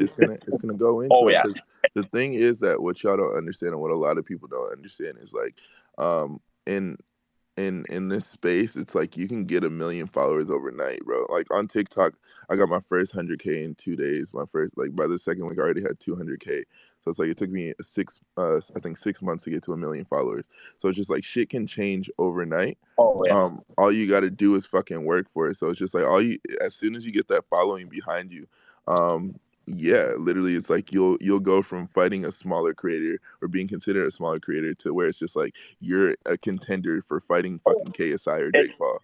Exactly, and I'm actually like working with Small Creator Boxing. They signed me. If anyone doesn't know about Small Creator Boxing, let me like tell you, bro. Legit, what we're working on is we're gonna be making ways for small creators to have the resources for a ref to get into the ring and like promote. And this is all be live. We're hoping for like every other Sunday to stream small creator fights, show how like small creators can promo and everything. Kind of give them the resources so they can start building up fights. Because small creators, they don't really have the resources to get on actual venues. So what we're trying to do is we're trying to make it so if you get the ticket, if you get the hotel room, come out to come out to the venue, you can fight and everything. And like legit, dude, once we get this working and once it actually the wheels get off the ground and everything, this is going to be like we're gonna have so many crazy beasts of small creators just hopping into the scene so fast, so fast. It kind of sound like a more advanced version of like Street. All right, Fox. All Yeah. right, Dennis. We gotta talk to the new guest who just joined. A person who has no problem with promoting, Anthony Taylor. What's going on, man? Yo, what's up? What's up with my folks out there? Shout out to Happy Punch. Shout out to my nigga Minikon. I'm trying to fuck. You already know. Fuck. What's up with y'all, man? Look, self-promoted one-on-one. To be a star, you gotta act like a fucking star. Hey, I am a professional shit talker. You gotta practice this shit. It's an everyday thing, bro. You live your fucking life. You heard of the 5 Anthony greats. Hey, Anthony, I got a question. Are we gonna ever get you and Dean? Hello? I don't Did know. it cut out for a second? No. He just saying Yeah. yes. Oh, you I say don't yeah? know. Nah, Here, No, I'm playing. I mean, yeah. he's gonna say yes. Okay. He's back. All right, can y'all and hear me? Can y'all hear me? Yeah, what's up? What's up? yeah, we gonna. I need look the fucking promo between you and Dean's too funny, so I need the fight to happen. Bro, do you want me to be fucking honest, bro? What's up? Dean is too small, bro. He's fighting at 36. Facts. I'm fighting the lowest I can probably get to is 55. They're not gonna regulate that in the exhibition. Yeah. Um, and to be honest, bro, Dean doing his thing. I can't hate on Dean. Let Dean get his fucking money back. Hey, I'm trying to get Slim, KSI, whoever fucking wants it, bro. Like, hell, even Floyd. Floyd possibly wants to probably fight me in the future. Who knows, But if it makes dollars, it makes sense. Well, other way, if it makes sense, then it makes dollars. Hey, Minikon, if motherfuckers like, yo, fight Minikon, well, okay, well, shit. Am I getting $200,000 to fight Minikon? Because that's a big boy. You know what I'm saying? let's run it Anybody up. will. Hey, if someone told Jake Paul to fight Logan Paul, they say, hey, we're gonna pay you $75 million each. I guarantee you, they're gonna fight each other. Oh Money yeah. talks. I feel like one day that is a fight that can happen. That they can go for like $100 million. Right, and a lot of people don't know. The motherfucker told me to fight my mama for $50 million. Hey, mom, put some gloves on. Yeah, We can facts. fight. That's $50 million. No cap. Listen, guys, for you guys to be successful in this world of promoting yourself, you got to be enthusiasm. It's called C factors: smile, eye contact, and enthusiasm. Smile builds comfort. Eye contact builds trust, and enthusiasm builds curiosity. Remember that, gentlemen and ladies and gentlemen. C factors. You have to understand what are you trying to be, the heel or the good guy? The heel is the Triple H. The good guy is Stone Cold, the badass. Remember, always be Triple H. Why? Because everybody want to see Triple H lose, but Triple H always fucking with people. And that's what I do. I play the Triple H role because guess what? Everybody want to see me lose, but they all want to see me fight. That's real. And again, Anthony, what time is it? Because you're still in London, correct? It's about 2 a.m. my time. 2 a.m. and he's still cutting promos. He's still like on. You see what I'm saying? Bro, Like, hey, this shit don't fucking stop, man. You know what I'm saying? I just got back from McDonald's. I had a triple cheeseburger, large fries, What the and a Yeah, fuck are he's you fucking confident. doing? He's six-piece nugget, confident. and I'm fighting next week. You know bro, why? Because I'm a fucking weekend warrior, because I can do it. Because I train hard, so I make fighting look fucking easy. damn. Say it again. Yeah. Say it again for the people in the back. God damn. I'm mad. Honestly, okay. Hey, I want to know what was going through your head? You probably answered this question, but after that 3-second knockdown, because I know that you're an experienced fighter, so it's like you took your time after that shit. But yeah, I feel like anybody else would have tried to get him out of there because you just like I don't know. He seems kind of weak after that. Like you knocked him out or you knocked him down so fast. So it's like, what was going through your head after you got that knockdown? Well, I knocked him down. My whole focus was like, get up. I'm finna punish you. I'm about to let you know what is the difference. You know, a lot of people kind of like got pissed off at me with the whole Showstar event. I totally understand. I apologize. I fucked up. I lost some respect from a lot of people. So going into that fight with Ashley Tebby did not respect me. He didn't respect my power. He didn't respect me as a fighter. So I just had to let him know. Once I knocked him down, I'm like, all right, cool. He's gonna get right back up, and I'm gonna beat his ass some more. So going into that fight, my expectation was to punish him. Punish him. And you saw how I punished him. Walked him down. He was like, take it easy. Don't knock me out, Taylor. I'm like, look, bro, just fight. Just fight. Like, let's get it. Facts. You know? And people don't understand this shit. Like, there's is experience and then there's inexperience. Like, you look at Logan Paul and Floyd Mayweather. Floyd 5'8", 140 pounds. You got Logan Paul, 6'3", 196 pounds. Yeah, there's a big difference in height and weight, but look at the experience. You know? So don't look down on your opponent, but just go get it and bite down on that fucking mouthpiece and get it, bro. And throw the But motherfucking overhands. Yes, sir. well, Anthony, I want to talk about, man. You stole the show at the press conference today. Like, you got into it with John Fury. You called out Floyd. Like, and again, that's kind of like you sound like being the heel. Like, when you have an opportunity, sometimes you gotta take it. So it's not given to you. Man, fuck yeah. Look, the whole John Fury fight, he was just rapping out of his mouth. The fight would have went like this. First round, me and John Fury. Double leg takedown, John Fury. Rear naked choke. He's out the first fucking round. I'm not boxing with that big ass motherfucking ogre. That's what I'm not gonna do. I'm gonna do a double leg takedown and choke you the fuck out. But the whole press conference, we kind of knew, without me being there, let's be honest. If I wasn't in that press conference, we kind of knew that press conference was going to be very slow paced, Very dry. and dry, and Mayweather was going to do all the talking. Like, bro, fucking Deji's hella passive, bro. Like, yeah, like fucking acting submissive and shit. I would have been in there like, yo, Floyd, Agreed. I'm trying to knock your ass the fuck out. Like, I understand He's you the probably best scared, in the man. world, but look, bro, I'm trying to knock you the fuck out. And I'm going to tell Floyd, like, look, you fought all these fighting styles, but you ain't fought the peekaboo style. That's how you got to approach it. But see, when you humble and you know you're going to get your ass whooped, when you see, it's like a dog, right? Deji is like a dog. When he know he did something wrong, so he know he going to get his ass whooped, so he lay down.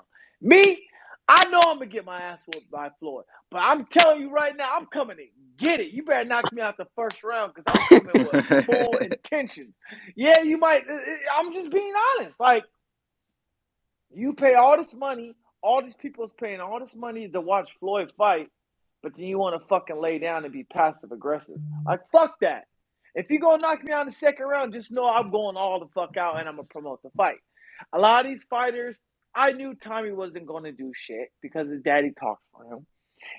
I didn't know Paul or what Harley or my opponent can do. I knew what I can do and I knew what Floyd can do. Floyd was gonna do all his talking. Floyd's slick on the mic. I ain't gonna lie. Floyd was slick on the mic. Deji's just hella quiet. Deji's just being fucking Deji. It's not exciting. It's fucking boring. And now you got a lot of people who are actually stay tuning to watch this fight now more because of me promoting it and making it exciting. Like, who's this crazy motherfucker who's talking shit now to Floyd and everybody else? All right, let me order to watch this. I probably increased our ticket sales by 30%. John Fury was trending because of you and him went at it. Right. That's those. If this 10% ticket sales to 10 to 30% pay-per-view sales helps, that helps. That builds promotion. That creates value right there. I become a valuable asset. And I said nothing wrong about Deji. Yeah, we understand Deji got this fight because he's KSI's brother, and he got 10 million fucking subscribers, followers all together. If Minikon had fucking 50 million fucking subscribers and YouTubers and followers, and his brother was KSI, Minikon would have fought fucking Floyd.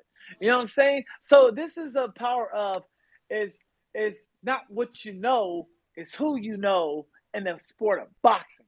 It only makes sense to me to fight Floyd because I'm the most experienced fighter. That Floyd can fight in the exhibition to MMA to boxing. I have the pretty boy name. I can promote my own fucking promo, cut my own promo, and promote my own fucking card and carry a card to myself. So why not? Won't it make sense? Floyd, Pretty Boy Mayweather versus Anthony Pretty Boy Taylor.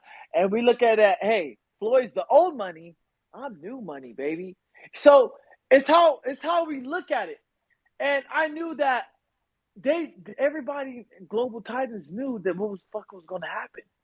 They were like, yo, start some shit because this shit finna be boring. Okay, great. Great. Let me start some shit. Let me get going. Who's my first fucking victim? Okay, John Fury's right there. I knew John Fury's sensitive. Bro, I'm pissing off the Fury so much. Don't be surprised if I end up fucking fighting Tyson Fury for all the belts because he gonna end up stepping in and it's like, holy shit. But that's the point.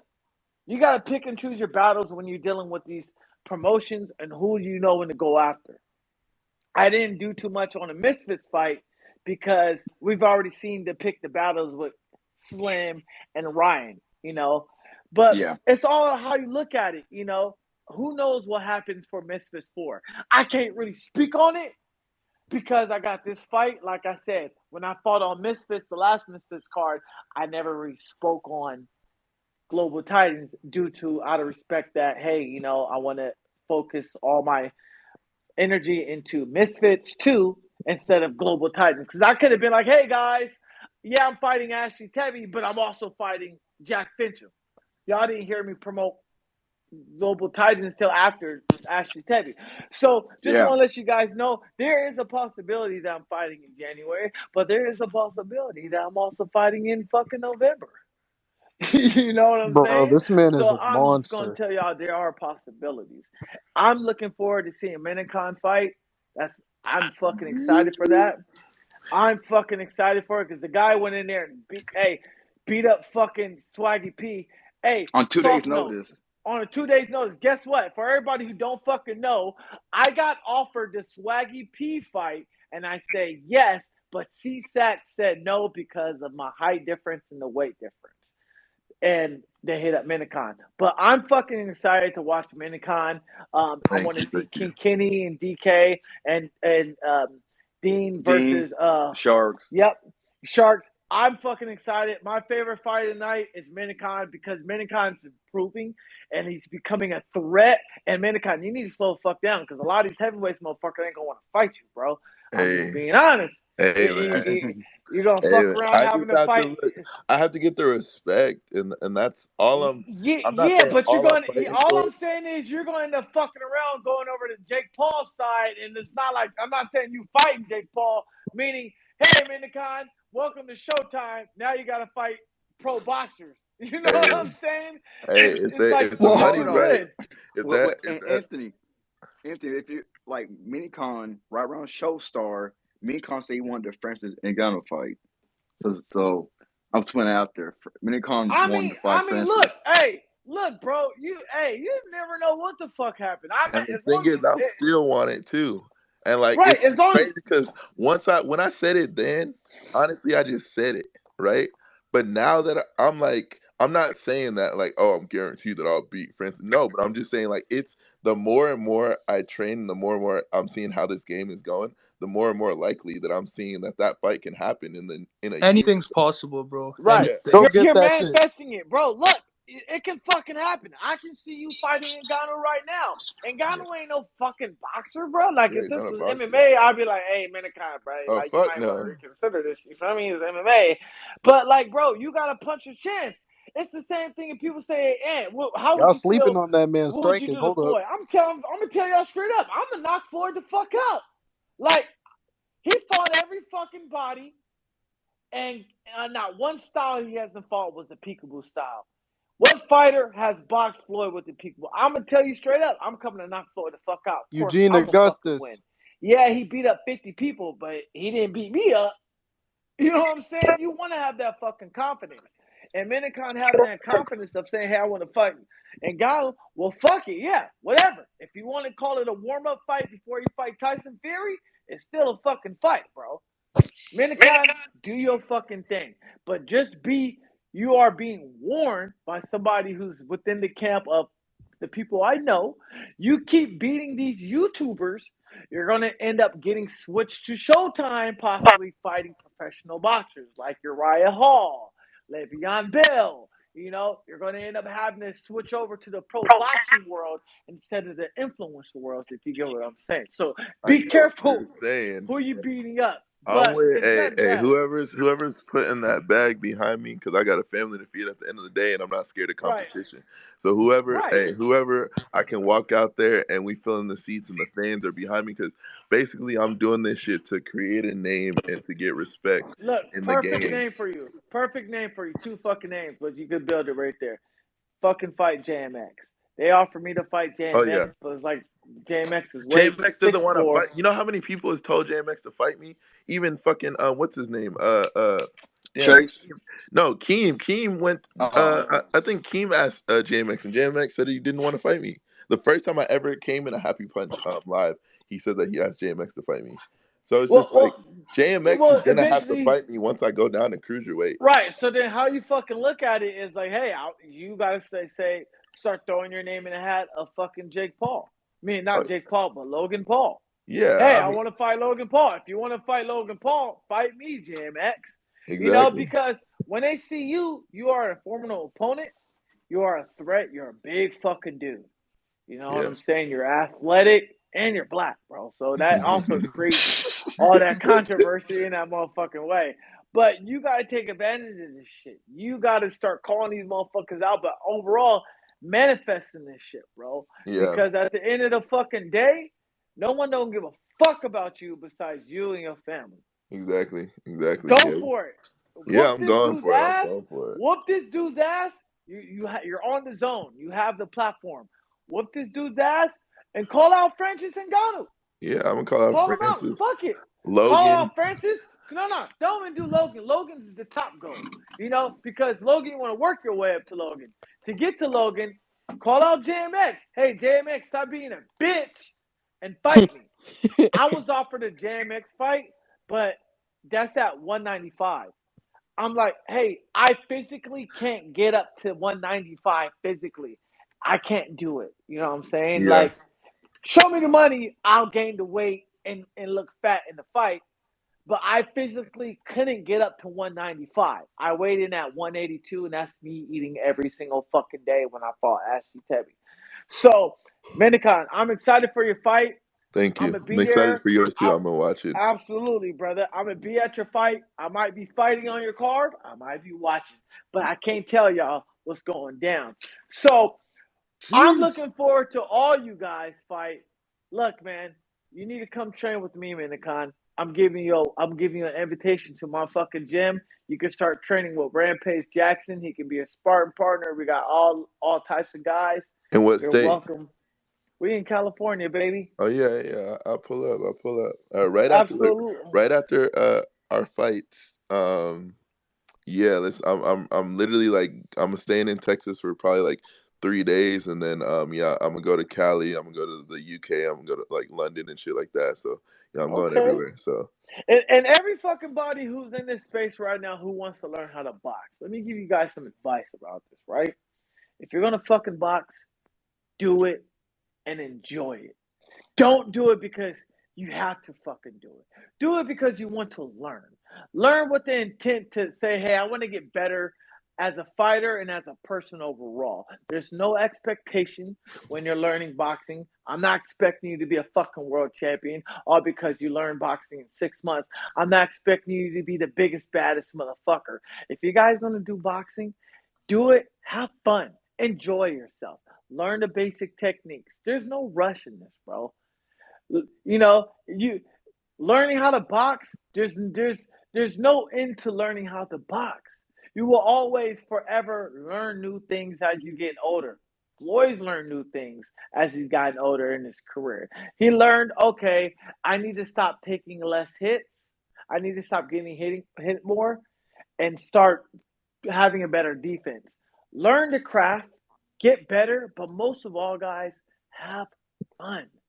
We do this sport because we want to have fun. I'm not doing this shit because I need to pay bills. I'm already paid. I got my money. I got a fucking bat. It doesn't matter who, I'm not going to get into it, but I do it because I like terrorizing you motherfuckers on social media and I like to fight. I'm That's having simple. fun. I'm having fun. Don't be that guy who goes to your fucking cubicle work every fucking day and come home miserable. Learn boxing if you want to do it. Have fun. If you guys have any questions, my DMs are open. I try to respond, and all you little motherfuckers in the Twitter space, I know some of you motherfuckers talking shit in my DMs, and I'll be reading all your fucking DMs. Don't think just because I don't open them, I'll be seeing all your DMs and all your tweets, and I'll be liking them. Hey, if anything, Anthony needs to be teaching lessons on promo. And again, when the opportunity comes, you gotta make the most of it. Cause you know what? Let's talk about it. 'Cause I forgot who made a tweet about it. This second half with Misfits, a lot of you influencers just is promoting like they used to. I think I think they know. Oh, I'm probably on the zone. I'm doing this. Like again for Memphis 3, Dean and Sharks is really pushing this. A lot of people isn't pushing this card or any other card. Like even Tommy Fury. Yeah, this Wait, card's promo is the weakest one. Wait yeah. for wait, which card? Oh, I mean Misfits 2 or this one. Oh, Misfits 3? Yeah, they're not pushing Yeah, it I like think that. Like, 3. yeah, and it's crazy to where it's like I feel like even KSI, like for the last one, like he was going and rating That's all what the I'm saying. fighters and shit like that. So it's like I'm confused. I really tomorrow I'm gonna call Mams and see what's up because, it's just it's I feel like the location and everything's a good opportunity. So And this is a stacked card, bro. This is a yeah. really good card. Yeah, it's a because experience level, I feel like this card is gonna be insane. I was even just talking about I was talking to what's his name? Fuck Jeff the barber about like his last fight or the last card and like how he was just like, yeah, like we weren't even like serious going into it, but he's like, fuck it, like we're gonna just go. But it's like it's funny that was the main event compared to we have Hakeem Rockman Jr. versus Belfort. Exactly. Like Yeah, that yeah. this is real fighters. I'm not saying we're not real fighters, but I'm just saying like they already have a little base from fighting already. Not to say it's on like the same level, but it's kind of like having the fucking Haney fight on Logan Paul and KSI, bro. Yeah, because he's back in Kanye with this anti-Semitic shit. I'm over it, so I'm No, but fucking yeah, not that's too much. I wasn't expecting. I thought I was gonna fucking see Hakeem Rockman and Vitor Belfort fight and they hit a fucking 360 with Swindler. But listen, ladies and gentlemen, in this chat, if you guys want some good advice, you guys are probably asking, where the fuck does Anthony get all these promos from, right? Listen, I steal bits and pieces from everybody. From fucking The Rock, from everybody in wrestling, to Conor McGregor, to Floyd Mayweather, to fucking Oscar De La Hoya, to fucking the Brady Bunch, to Hong Kong Fooey. I steal all these little things and I put it in within my niche. I use it with my personality. You know, look at all these things that you see on TV that's entertainment as far as wrestling. Look how they do their deliveries. Look how they engage into the crowd. When you watch wrestling, they're not engaging with their opponent, they're engaging with the crowd. You guys need to start implementing that into your daily lessons. And that starts with self-confidence. How confident are you talking in front of people? Mm. You gotta build confidence within yourself before you're able to say, hey everybody, look at me in front of thousands and millions of fucking people watching. My best advice for you guys, starting off with building confidence. Just walk up to random women and say, hey, how's it going? And just walk away. Or just smile. Or just Building say that I'm comfort. trying to. But but but that's how you get slapped. But if we want to build confidence starting off, ladies and gentlemen, Just walk up to a girl and say, "Hey, have a nice day," and smile, because that smile is contagious. If you smile at somebody, they're going to smile back. You know, hey, good morning. Just saying, walking up to somebody saying, "Hey, good morning, Minikon," and I'm a complete stranger. That's gonna make his fucking day for a few hours. Oh man, some guy said good morning. Oh, I'm having a good day. That right there is building. That's building comfort for within yourself, and that's building confidence. Just go out the next day, tomorrow, and you walk up to 5 random people and say good morning. That's what I want you guys to start doing. That's where it starts to build when you're trying to build your character. You need to have confidence. When you see these wrestlers, when they're doing their promos on WWE, they ain't going out there shitting the fan. But because when you look at them, they're on the next. They're in the WWE recruit before they even go to the big stage of WWE. They're doing the development program where they're learning how to do promo talk. They're learning how to build confidence, in their promos. They're not going to just, "Hey, Minikon, you have this many followers. Go out there to WWE and try to cut a promo." Minikon ain't going to know what the fuck to do in a sense of how to cut a right promo. So that's why we go to school, we learn this, we build the confidence. So, ladies and gentlemen, if you want to slowly start learning how to build confidence, I need you to at least go up to 5 different people, random people, in the morning and say good morning and smile. That's right there. That's the start. That's what I did growing up. That's how I slowly built my confidence up. Not everybody can be like me. Not everybody can be like fucking Floyd. Not everybody can be like Connor. But I can teach you the ingredients where you can be yourself and have fun and do what I do, but having fun at your pace. There you go. I mean, Anthony was dropping gems left and right, and a lot of influencers need to write this, down because a lot of them just isn't promoting. I mean, that's even for Misfits 2 for this one. Um, even for even for the Silva fight. I mean, Jake was promoting. Dr. Mike was doing a little bit. Le'Veon was doing like this era is the biggest era. We have YouTubers fighting on Showtime pay per view, the Zone pay per view, on the Zone. Like and a lot of people to me just isn't grasping our opportunity. Like you couldn't imagine saying this 2-3 years ago. Exactly. Facts. And I'm about to go, but before I go, yeah, anybody in here that wants to get like an interview with me or have me on a podcast or anything like that, just DM me or DM my manager Blake Labella, and yeah, we'll get it set up. You can ask anybody in here. I always pull up or do whatever. Bro, we got to spar, bro. You told me you was from Rhode Island. I'm from Mass, bro. You gotta Yeah, get up with me, bro. yeah, well, we can do that. I'll be in New York right after my fight. So yeah, we can make that happen. But yeah, if anybody wants to do like any podcast or shit, like I'm down promo, I'll repost anything. Hey, And and everybody, don't be shy to ask Minikon. This is the part of building your confidence. I know you guys want to do interviews with Minikon. I know there are, but this is a step where you guys need to take of self confidence. Hey, Minikon, if you're okay, you ain't got to say it in the space. But you can also, Minikon, is your DMs open on Twitter yes, and yes, Instagram? it's open on Twitter, You, yeah, and yes, Instagram. you guys can DM him if you guys are kind of shy to come on stage and ask him. Send him a DM. A lot of you guys ask me. I've always say yes. If I'm available, I try to get everybody. And I apologize if I don't get everybody. But send Minikon a message in the DMs on Instagram and Twitter. This is the part where you build confidence. If you want to get your podcast running, you know, message me. My DMs are open. I'm open. If you guys want to learn, we can do workshops together. But Minikon, I'm fucking excited for you, bro. Hey, I'm I'm excited for happy you for you. too, bro. Man, you impressed me on that first fight on fucking Showstar. I'm like, holy fuck, who's this dude, bro? And I Hey, became a big fucking fan.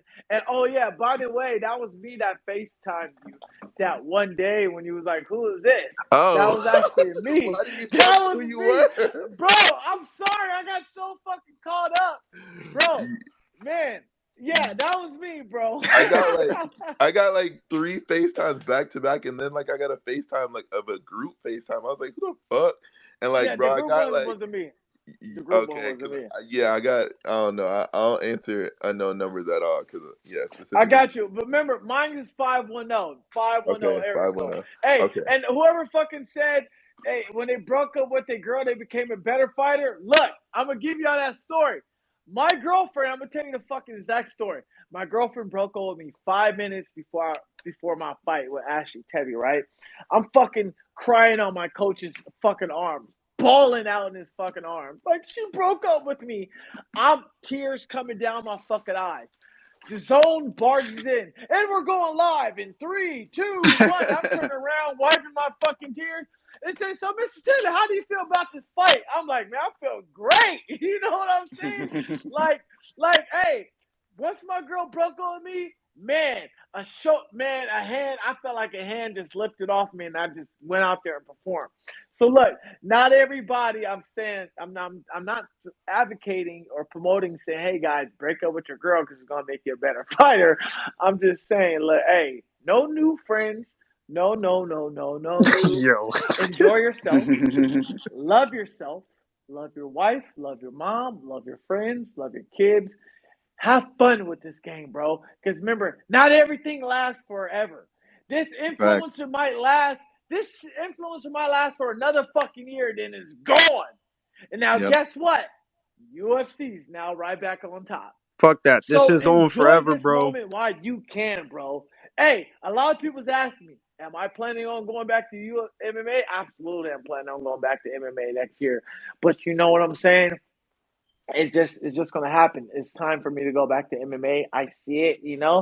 But enjoy this while you guys can. Yep. Support your fighters, have fun, engage. It's not your fault if you say, "Hey, such and such, you're a piece of shit," and he responds, "Fuck you." It's not your fault. That's your job.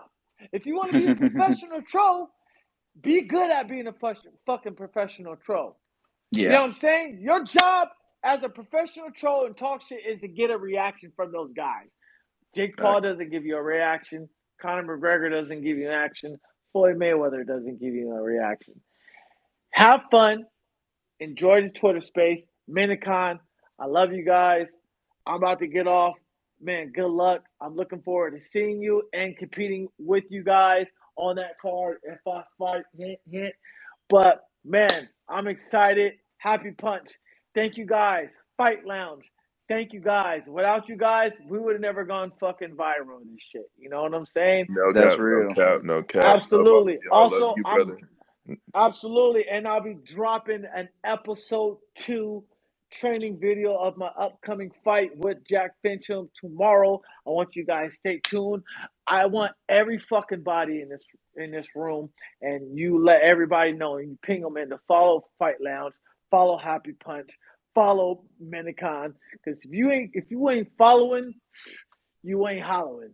And You and ain't and hollering. that's all we do. That's all we do. Holler for a Sheesh. dollar. So y'all make sure y'all press that fucking like for Minicon and Fight Lounge. Happy Punch, they're verified. You don't really fuck with them. But let's go ahead and get Fight Lounge. Let's get Fight Lounge going because Fight Lounge be the ones. Without Fight Lounge, to be honest, without Fight Lounge, I would have been on Misfits. But it's okay. Yeah, But Fight I Lounge. get Fight Lounge is Fight a Lounge goat. is Fight Lounge I got like me in with to Dean. Dean and the whole thing with Misfits. I give Yep. Fight Lounge credit for getting me into Misfits. And I'm going to give you where your credit is due. Thank you, Fight Lounge, because without Fight Lounge, I wouldn't be here at Global Titan. I'm going to give Very you where Yeah. your good. credit's due. And it's Appreciate recorded. it. Yes, sir. It's recorded. Y'all hearing from me, the one and only Anthony I Pretty gotta Boy Taylor. go. All right. Hey, I love you, All brother. right. Y'all, Hey, hey, everything he says Absolutely. plus 20. Love y'all. hey, Later. hey, Yeah. for everyone know, this whole episode is gonna be on my YouTube channel, the Top End Fight Lounge. This has probably been the most fun Twitter space I had in a long time. So if you only heard parts of it, the whole episode is gonna be uploaded on my YouTube channel. You know. Yeah, Anthony, looking forward to your fight, my man. I appreciate you guys, man. I fucking do. And also, if you guys can definitely subscribe to my YouTube channel because I just got 2 videographers. I'm gonna start putting out fucking content. I'm gonna be doing special prizes where I give free tickets, free years, you know what I'm saying, movie tickets, you know, a chance to meet me, and we do a day at fucking Universal or Disneyland, funny, goofy shit. So I want you guys to do that. I want to be able to engage with the fans because not a lot of influencers, especially fighters, normally do that. And I want to Yeah. try to implement that and get to know the fans. Even though you guys don't like me, I don't give a fuck. I still appreciate your guys' comments. So, you know, and thank you, you know, Happy Punch, and thank you to Keem, um, thank you to Fuzi, everybody in there that's involved, Tyler. I appreciate you guys for giving me the platform and allowing me to be myself. Facts, man. Facts. Well, all right, guys. I got to wrap this up. Thank you, everybody who listened. Thank you, everybody who became a speaker. And I'm definitely going to do one of these again next week on that day. But yeah, peace out. I just want to say I appreciate Anthony Taylor for allowing me to fight him in 2 years. Love you, bro. Well, there you go. Perfect way to end this. Peace out.